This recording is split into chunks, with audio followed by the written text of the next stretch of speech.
Bizim Səda həmişə olduğu kimi bugün də eyni vaxtda, eyni məkanda sizlərin görüşünə gəlməkdən böyük zövq alır.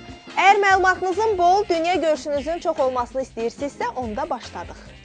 Hər halda dünyanın neçə coğrafi cəhəti olduğunu hamınız bilirsiniz. Deyirəm, bu dörd tərəfin hər bir səmtində yaşayan xalqlar bir-birindən seçilir. Cənub temperamenti barəsində nəsə eşitmişsiniz? Şimal xalqlarının isə əksinə, həddən ziyadə soyuqqanlı, etinasız olduğu söylənilir. Görəsən, bu nə ilə əlaqədardır? Bəlkə havanın soyuqluğu ilə. Yəqin soyuq hava şimallıların qanını o dərəcədə dondurub ki, bu onların xarakterində də özünü büruzə verir. Bilirsinizmi, dünyanın ən çox əl-qol hərəkətindən, bədən dilindən istifadə edən millətləri hansılardır? Deyim, siz də bilin. Bunlar ərəblər və italyanlardır. Cənubi Amerika xalqları da istiqanlı olmaları və emosionallıqları ilə seçilirlər. Yeri gəlmişkən, bugünün qucaqlaşma günü kimi qeyd edilməsi ideyası da elə Meksika əsilli Amerika vətəndaşına məxsus olub. Yəqin ki, əksəriyyətiniz bunu birinci dəfədə eşidirsiniz. Düzünü deyim, elə mənə də bu haqda əməkdaşımız Könül danışıb. Bu qızdakı lap civə deyə, qəti bir yerdə durmaz. Hazırladığı sujetlərə isə söz olmaz.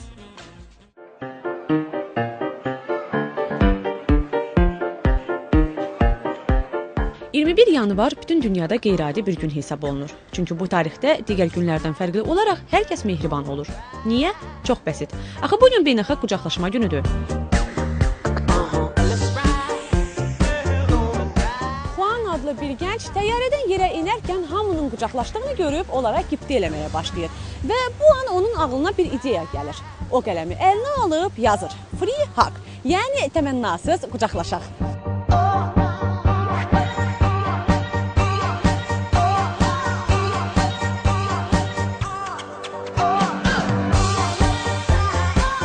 Fərziyələrə görə 1986-cı ildən qeyd olunan qucaqlaşma gününü tələbələr təsis edib. Məhz bugün onlar bir-birini qucaqlayaraq mehriban ab-hava yaratmaq istəyiblər.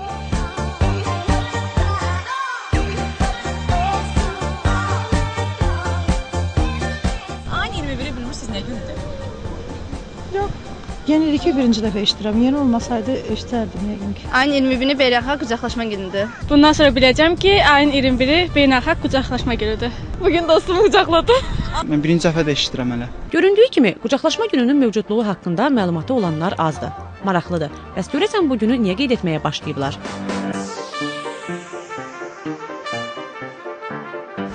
Zəmanənin bir çox soyuqlaşması insanlara təsir edib. İnsanlar bir-birinə təşəkkür etməyi bacarmırlar, bir-birini sevə bilmirlər, bir-biri ilə yaxından ünsiyyət qurmağı bilmirlər. Ona görə də dünyanın müxtəlif beyin mərkəzləri bu tipli günlər, hadisələr qeyd etməyi təklif edirlər və bunlardan biri də qucaqlaşma hadisəsidir. Bu da normal bir şeydir. Amma hər nə qədər müasirliyə doğru addımlasaq da, bir şərq ölkəsində yaşadığımızı unutmamalıyıq. Belə ki, həddindən artıq duyğu nümayişi bəzən kənardan heç də xoş təsir bağışlamaya bilər. Son vaxtlar xüsusən də gənclərimiz fikir verirsə, gənclərimiz bütün dəyərlərimizi bir növ inqilabi bir çeviriş etmək fikri ilə dəyişməyə meyillidirlər. Hətta əvvəllər oğlanlar bir-biri ilə görüşəndə öpüşmürdülər, qucaqlaşmırdılarsa, indi həm oğlanlar bir-biri ilə, həm də oğlan qızı bir-biri ilə görüşəndə səmimi münasibət qurmaq üçün həm öpüşürlər, həm də qucaqlaşırlar. Yaşadığımız müddətdə sevgi və qayğı ilə əhatə olunuruq. İstər valideyn qayğısı olsun, istərsə də iki insan arasında olan məhəbbət. Qucaqlaşma mehribanlığı, təmənnasız münasibəti dəstəyi bildirir.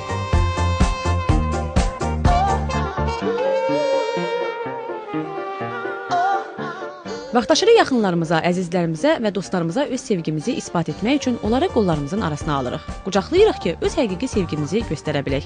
Odur ki, sevgini bəlli etmək üçün münasib zaman gözləmək lazım deyil. Sadəcə qollarımızı açmaqla belə ən ülvi hisslərimizi ifadə etmiş oluruq. Könül Rafiq qızı Ülvi Rəhimov, Nurlan Şahbazov, Lider TV. Başınız ağrıyır, bədəninizdə əzginlik hiss edirsiniz, gah istilənir, gah da titrədirsiniz, təbrik edirəm. Sizdə də soyuq dəymənin bütün əlamətləri hiss olunur. Belə deyirlər ki, hər dərdin bir dərmanı var. Amma məsələ ondadır ki, dərmandan dərmana da fərq var. Xüsusən də axır zamanlar belə bir paradoks yaranır. Görün, işin nə yeridir ki, hətta xəstə də müalicə olunmağa ehtiyat edir. Düşünürlər ki, saxta, vaxtı vədəsi keçmiş dərmanlara bir ətək pul töküb orqanizmi zəhərləməkdənsə, necə deyərlər, öz xoduma bəlkə biraz artıq yaşadım.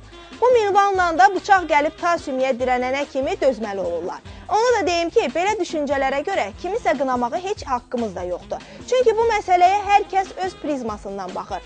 Zənnimcə, yaranan vəziyyətdən ən optimal çıxış yolu təbii vasitələrə üst tutmaqdır. Yeri gəlmişkən, əməkdaşımız Fidanın sıradakı sujeti də elə təbii ağrıkəsicilər haqqındadır. Bunların nələr olduğunu bilmək və ən əsası görmək istəyirsinizsə, onda ekrana biraz da yaxın əyləşin.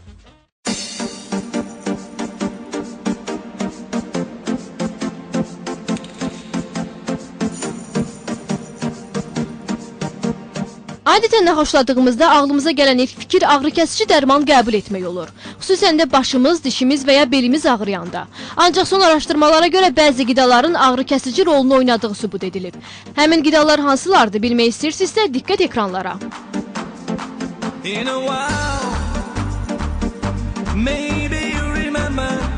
İçərisində bol miqdarda omega-3 olan qoz ağrını və iltihabı azaldır.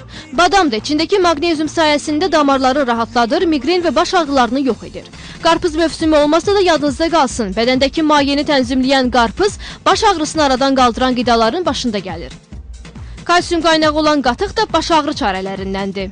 Bir sıra məhsullar, qida məhsulları var ki, xüsusilə də tərəvəzlərdə, köklü bitkilərdə, bəzi göyərti məhsullarında, müxtəlif tərəvəz məhsullarında, hansı tərkibində əgər asetil salisil turşusunun miqdarı xeyli varsa, bu müəyyən ağrı kəsici təsirləri göstərə bilər. Sözsüz ki, o dərəcədə ağrı kəsici təsir göstərə bilməz, yəni bildiyimiz ağrı kəsici dərmanlar kimi yox. Hardasa, məsələn, xəstələr o qidaları qəbul etdikdən sonra özlərində bir rahatlıq hiss edirlər. Əzələ və onurğa ağrılarından şikayətlənənlər qara üzüm yeyə bilərlər. Damarlardakı tutulmaların qarşısını almaq üçün isə zərdeçal bitkisindən istifadə edə bilərsiniz. Gün ərzində 2-3 qaşıq zəncəfil suyu içməklə əzələ ağrılarınızdan yaxa qurtara bilərsiniz. Zəncəfil mədə ağrısı, soyuq dəymə zamanında çox kömək olur. Ağrı kəsici özəlliklərə malik daha bir qida isə balıqdır.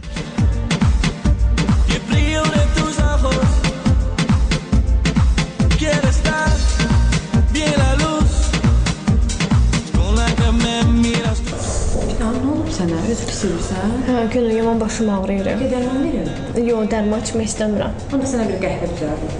Onlar çox sağ ol, yaxşı olar.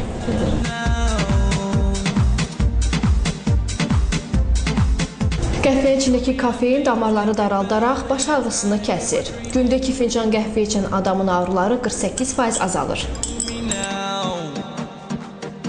Ta qədim zamanlardan bu yana mədə xəstəlikləri, yuxusuzluq, narahatlıq kimi problemlərə əlac olan çoban yastığı çayı iltihabı azaldaraq bir çox ağrını aradan qaldırır. Qida maddəsinin qəbulu ümumi yorğunluq, müəyyən əzələ ağrılarını, yüngül sinir ağrılarını biraz rahatlaşdırmış ola bilər. Yəni bunları istifadə edərək tam olaraq ağrı kəsici təsir göstərməsini gözləmək olmaz. Albalı sevənlər sevinə bilər. Çünki bu meyvənin tərkibindəki antioksidantlar oynaq ağrıları ilə mübarizə aparır.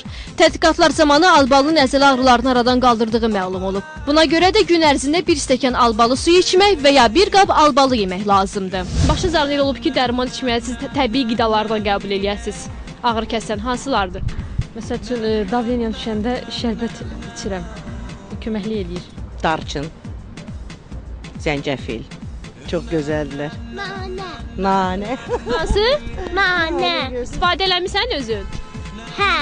Kofe, nanə. Sonra limon da hətta istifadə etmək olar məncə. Türkiyə çayına aid heç nə bilmirəm. Əsasən başım ağrıyanda kofe içirəm belə. Mütəmadi ağrılardan əziyyət çəkirsinizsə və dərmandan istifadə etmək istəmirsinizsə, o zaman adını çəkdiyimiz qidalardan istifadə edərək faydasını görə bilərsiniz. Unutmayın, hər şeyin başında sağlamlıq gəlir. Onun keşiyində durmaq isə bizim öhdəmizə düşür. Fidan Əlheydər, Rəşad Məmmədov, Lider TV. Belə bir deyim var. Eşitmisiniz deyir, dil insanı Bağdada çatdırar. Bir anlığına bu cümlənin hərfi mənasında təsəvvür etdim. Yəqin ki, elə sizlər də. Amma təbii ki, bu deyimin sətri altı və daha dərin mənası da olmamış deyil. Məncə burada soruşmaq, soraqlamaq nəzərdə tutulur. Yəni, insan soraqlaşaraq, maraqlanaraq, araşdıraraq, istənilən yerdə, hətta heç tanımadığı bir ölkədə belə ona lazım olan yeri tapa bilər. Təbii ki, dilini bilmədiyiniz, adət-ənənələri barədə təsəvvürünüz belə olmayan ölkədə bunu etmək olduqca çətindir. Amma necə deyərlər, balıq sevənin quyruğu da gərək suda ola. Burada heç də az rol oynamayan aspektlərdən biri də insanın ünsiyyət mədəniyyəti, əlaqə qurmaq bacarığıdır. Elə dilli dilavər əməkdaşımız Vüqar da bugün bizə ünsiyyət mədəniyyətindən və onun incəliklərindən danışacaq.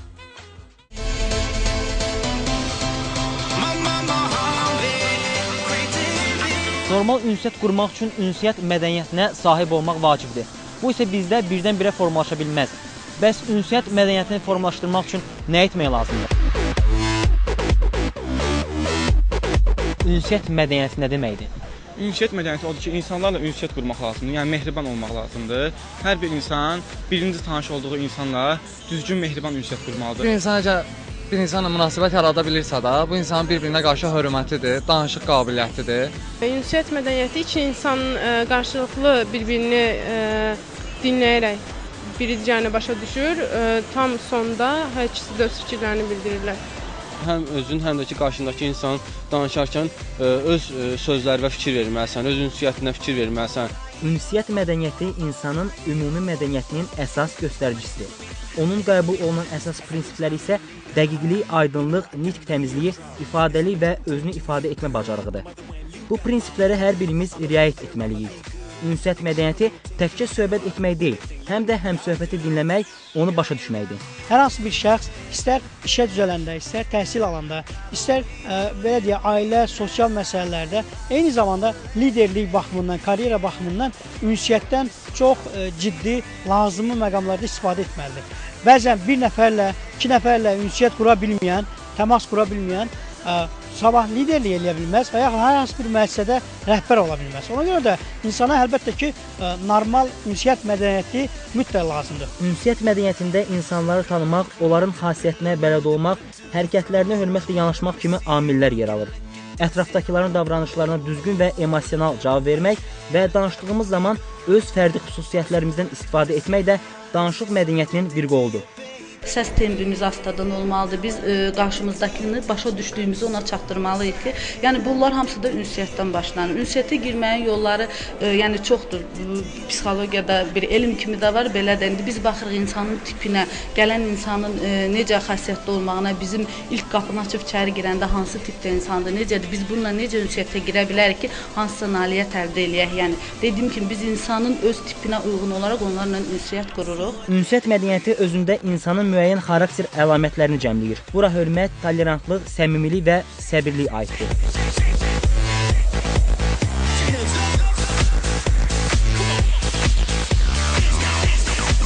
Danışıq mədəniyyətinin əsasını diqqət və nəzakət təşkil edir.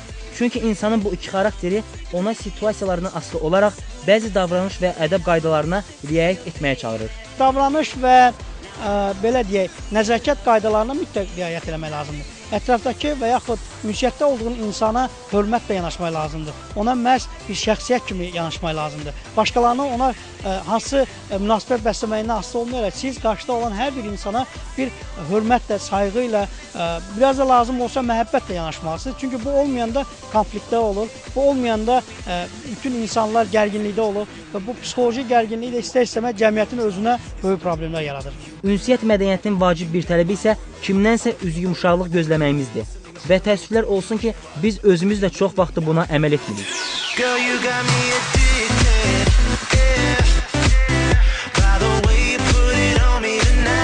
Qısa müddət ərzində hər birimizə lazım olan ünsiyyət mədəniyyəti haqqında məlumat veririk. Unutmayın ki, danışıq mədəniyyətinə sahib olmaqla biz həm yeni insanlar tanıyırıq, həm də özümüzə yeni dostlar qazanırıq. Vüqar Səfərli, Ülvi Rəhimov, Lider TV. Əgər mənə desəydilər ki, bir il ömrün qalıb və bu bir ili yaşamaq üçün sənə 1 milyon manat pul verilir. Bilirsiniz nə edərdim? Çoxdan arzusunda olduğum dünya turuna çıxardım. Hər yeri gəzib dolanardım. Və getdiyim ölkələri tarixə çevirmək üçün atdığım hər addımı lentə alıb bizim Sədanın efirləri üçün reportajlar hazırlayardım. Bu səfərlərdən həm özüm yararlanardım, həm də sizləri məlumatlandırardım. Gözəl arzudur, deyilmi?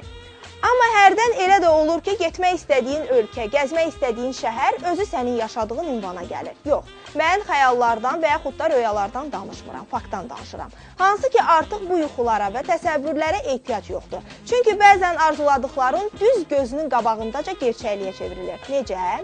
Diqqətlə baxın ki, siz də belə bir reallığın şahidi olasınız. Fikrimizcə hər bir xalqı yaxından tanımaq üçün onun mədəniyyəti, tarixi və bugünü ilə maraqlanmaq lazımdır. Ələxüsus da qədim xalqlar. Məsələn, Hind mədəniyyəti ilə tanış olmaq pis olmaz. Bunun üçün heç Hindistana getmək də lazım deyil. Stendlərdə Hind mədəniyyətini tərənnüm edən bəzək əşyaları, geyimlər, suvenirlər və digər əşyalar nümayiş olunur. Bu tipik hindli isə xarizmatik davranışı ilə şübhəsiz ki, sərgiyə gələn hər kəsin diqqətini cəlb etməyi bacarır. İlk dəfədir ki, Azərbaycandayım. Düzdür, Bakının getdikcə gözəlləşən bir Avropa şəhəri olması haqqında bilirdim. Amma bu qədər gözəl olduğuna inanmazdım. Çox heyrətamizdir. Sərgidən mənim diqqətimi cəlb edən ən vacib məqam isə Hindistanın məşhur geyimi, daha doğrusu Hind xanımlarının geyindiyi məşhur sari üç geyimi oldu. Halbuki bu geyimin yaşı min illiklər boyu ölçülür. Hindistan ədviyyatlar ölkəsi kimi də tanınır. Sərgidə diqqətimizi çəkən digər detal da Hind çiçəklərindən hazırlanan müxtəlif müalicəvi dərman preparatları oldu. Bu dəfə də Bakıda olmağımla şadam. Məqsədimiz isə Hindistan dağlarında bitən təbii otlardan hazırlanmış kosmetoloji vasitələrimizlə sizləri tanış etmək.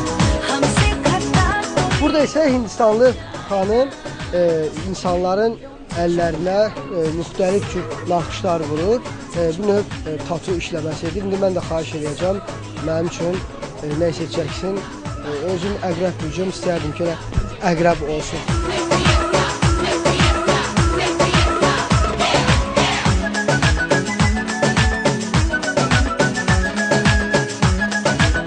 Dayandığım bu güşədə isə bir növ Hindistanın tarixinin bir hissəsi sərgilənir.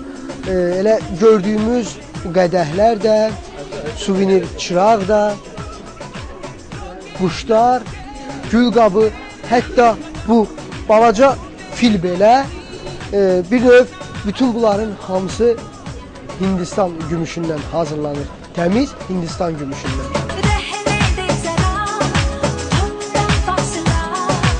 İndi isə sizi bir maraqlı faktla tanış edəcəm. Təsəvvür edin ki, bürünc bir qaba toxunuruq və ondan səs çıxır. Hansı ki, bu səs bir müddət davam edir.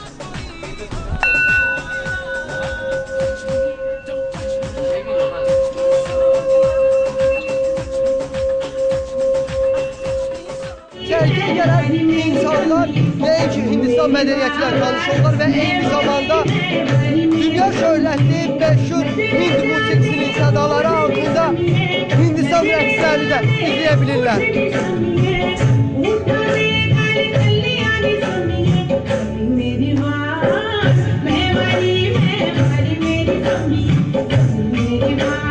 Bir-birindən ecazkar və nəfəs keçici nömrələri ilə Hind rəqqaslar sözün əsl mənasında sərgiyə bir ayrı maraq qatırdılar.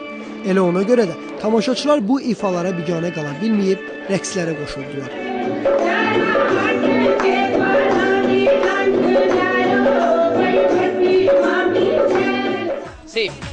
Bu sərgi Azərbaycan və Hindistan arasında bir çox sahələrdə əhəmiyyət daşıyır. Mədəniyyətlərimiz arasında oxşarlıq isə bu əhəmiyyəti birə beş edir. Yaxşı bilirik ki, bizim musiqimiz və rəqslərimiz sizin xoşunuza gəlir.